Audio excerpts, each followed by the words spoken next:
Hi friends, good morning and welcome to my YouTube channel. दोस्तों, आज हम आपको बताने जा रहे हैं पोस्ट ऑफिस में चलने वाली उन सभी स्कीम्स के बारे में जिनमें आप अपना पैसा लगा के काफ़ी इजाफा कमा सकते हैं। तो दोस्तों, जैसा कि आप जानते हैं कि बैंक की तरह ही हमारे देश में पोस्ट ऑफिस में भी कई सारी सेविंग स्कीम्स चलती हैं। इन सेविंग स्कीम से लोगों को पैसे की बचत करने में आसानी होती है और बैंक से अधिक रिटर्न ले सकते हैं। आज हम आपको इस वीडियो के माध्यम से पोस्ट ऑफिस सेविंग स्कीम 2022 से जुड़ी सभी महत्वपूर्ण जानकारी प्रदान करेंगे, जैसे कि सेविंग स्कीम से लाभ, इनकी अवधि पीरियड, इंटरेस्ट रेट और खाता खोलने के लिए ज़रूरी दस्तावेज। वीडियो को दोस्तों अंत तक ज़रूर देखें। वीडियो के अंत में हम एक कंप्लीट सेविंग स्कीम का टेबल और चार्ट डालेंगे जिसमें आपको पूरी जानकारी मिल जाएगी।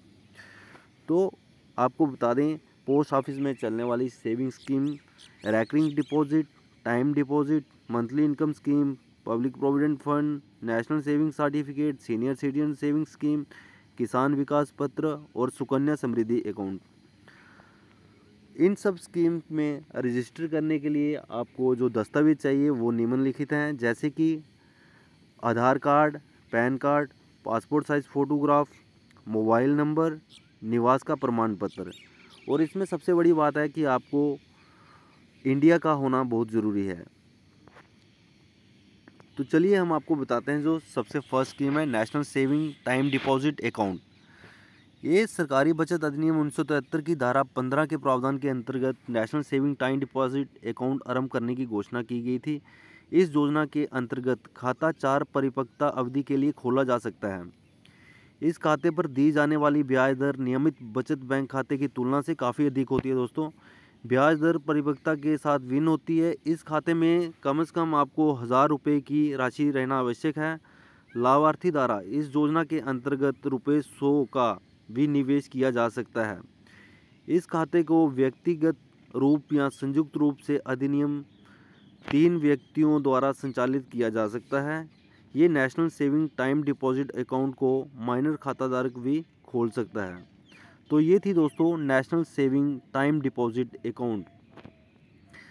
नेक्स्ट चलते हैं post office monthly income scheme के बारे में जानकारी लेने।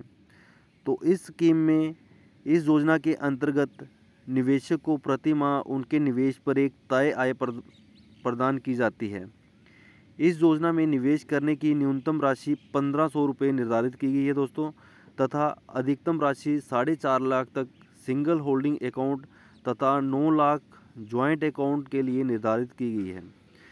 इस योजना के अंतर्गत आपको 6.6% ब्याज दर निर्धारित की गई है। इस योजना का मैच्योरिटी पीरियड 5 साल रखा गया है। तो दोस्तों, ये एक ऐसी स्कीम है जिसमें आप ज्वाइंट अगर अकाउंट है आपका तो आप 9 लाख तक इसमें डिपॉजिट कर सकते हैं, और अगर आपका सिंगल अकाउंट है तो आप 4.5 लाख तक डिपॉजिट कर सकते हैं, और इसके अंतर्गत आपको 6.6% का ब्याज दर वापस मिलता है। अगली स्कीम के बारे में जानकारी हासिल करते हैं, वो है पोस्ट ऑफिस रैकरिंग डिपॉजिट। ये भी एक दोस्तों मासिक निवेश योजना है जो कि 5 साल की अवधि के लिए है। इस योजना में निवेशक को प्रति माह निवेश करना होगा। इस योजना के अंतर्गत ब्याज दर 5.8% रखी गई है। इस योजना में निवेश करने के लिए न्यूनतम राशि दोस्तों बहुत ही कम है, 10 रुपये रखी गई है, तथा कोई भी अधिकतम राशि निर्धारित नहीं की गई है। यानी कि दोस्तों, इसमें आपको बिल्कुल 10 रुपये, बिल्कुल एक कम अमाउंट से भी आप इसमें अपना खाता ओपन कर सकते हैं, और इसमें कोई अधिकतम राशि नहीं है, जितने भी आप चाहें उतना पैसा इसमें डाल सकते हैं। और अगली स्कीम के बारे में जानते हैं, यह है किसान विकास पत्र। दोस्तों, ये बहुत पुरानी स्कीम है, पोस्ट ऑफिस में चल रही है। अगर आपका कहीं पहले अकाउंट रहा हो तो आपको जानकारी होगी। ये योजना देश के किसानों के लिए है। इस योजना के अंतर्गत आपको 6.9% की ब्याज दर निर्धारित की गई है। इस योजना का कार्यकाल 9 साल 4 महीने का है। इस योजना में निवेश करने के लिए न्यूनतम राशि 1000 रुपये तथा कोई भी अधिकतम राशि निर्धारित नहीं की गई है। तो ये था दोस्तों किसान विकास पत्र। इसमें आपको न्यूनतम राशि 1000 रुपया रख सकते हैं, और अधिकतम राशि जितनी भी आपके पास है आप डिपॉजिट करवा सकते हैं। उसके बाद जो नेक्स्ट वो स्कीम है वो है सीनियर सिटीजन सेविंग स्कीम। ये योजना 60 वर्ष से अधिक आयु वाले निवेशकों के लिए है। इस योजना के अंतर्गत आपको 7.4% की ब्याज दर निर्धारित की गई है। इस योजना में निवेश की अधिकतम राशि दोस्तों 15 लाख रुपए निर्धारित की गई है। तो ये थी सीनियर सिटीजन सेविंग स्कीम। इसमें केवल सीनियर सिटीजन ही अपना अकाउंट ओपन कर सकते हैं और वही इसमें सेविंग कर सकते हैं, ये सभी के लिए नहीं है दोस्तों। अगली जो स्कीम है वो है पब्लिक प्रोविडेंट फंड, जिसे हम पीपीएफ के नाम से भी जानते हैं दोस्तों। पब्लिक प्रोविडेंट फंड एक लॉन्ग टर्म निवेश योजना है जिसकी अवधि 15 साल की है दोस्तों। इस योजना के अंतर्गत 7.1% की ब्याज दर निर्धारित की गई है। इस योजना में निवेश करने के लिए न्यूनतम राशि दोस्तों 500 रुपये है तथा अधिकतम राशि 15 लाख है 1 साल के लिए। इसमें आप 1 साल में कम से कम आपको 500 रुपये जमा करना होगा और अधिक से अधिक आप 1.5 लाख तक जमा कर सकते हैं। और ये स्कीम दोस्तों 15 साल के लिए है और इसमें काफ़ी अच्छा रिटर्न देते हैं, 7.1% का रिटर्न। इसके बाद जो स्कीम आती है वो है नेशनल सेविंग सर्टिफिकेट। इस योजना में निवेश करने के लिए मैच्योरिटी पीरियड दोस्तों 5 साल का निर्धारित किया गया है तथा इस योजना में निवेशकों के लिए 6.8% की ब्याज दर निर्धारित की गई है। इस योजना में निवेश करने के लिए दोस्तों जो न्यूनतम राशि है वो 100 रुपया रखी गई है तथा इसमें अधिकतम आप कितना भी जमा करवा सकते हैं। अधिकतम राशि की कोई लिमिट नहीं है दोस्तों इसमें। यह है नेशनल सेविंग सर्टिफिकेट और इसका ब्याज दर जो है वो 6.8% है, वो भी काफ़ी अच्छा है एज़ कम्पेयर टू बैंक।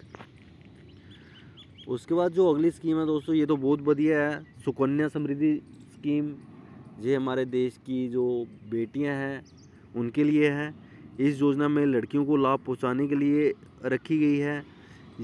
इस योजना के अंतर्गत 7.6% की ब्याज दर निर्धारित की गई है तथा इस योजना में निवेश करने की न्यूनतम राशि दोस्तों 1000 रुपया और अधिकतम राशि 1.5 लाख है। ये जो राशि है ये दोस्तों 1 साल के लिए है, जो कि एक वित्तीय वर्ष के लिए है।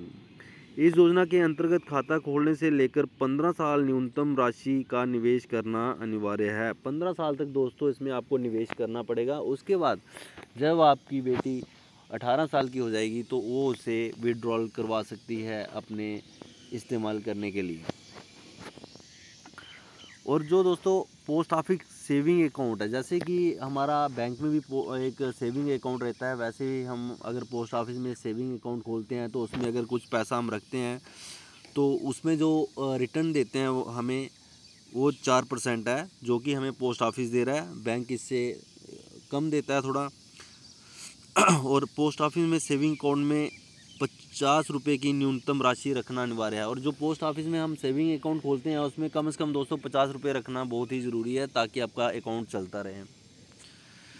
और ये दोस्तों कंप्लीट टेबल है जिसमें आपको हर एक स्कीम के बारे में बताया गया है, जिसमें स्कीम की अवधि बताई गई है और उस पर मिलने वाला इंटरेस्ट और ये कितने पीरियड के लिए है और आप कितना इसमें न्यूनतम मिनिमम डिपॉजिट कर सकते हैं और मैक्सिमम इसमें आप कितना रख सकते हैं।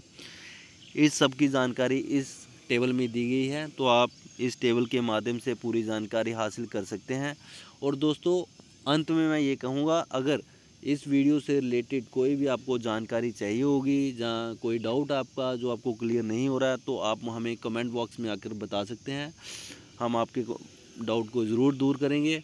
और दोस्तों इस वीडियो को प्लीज़ लाइक, शेयर और सब्सक्राइब कर देना ताकि हम आगे भी आपके लिए ऐसी अच्छी वीडियो लेके आते रहें जिससे आपको एक अच्छी जानकारी मिलती रहे। धन्यवाद।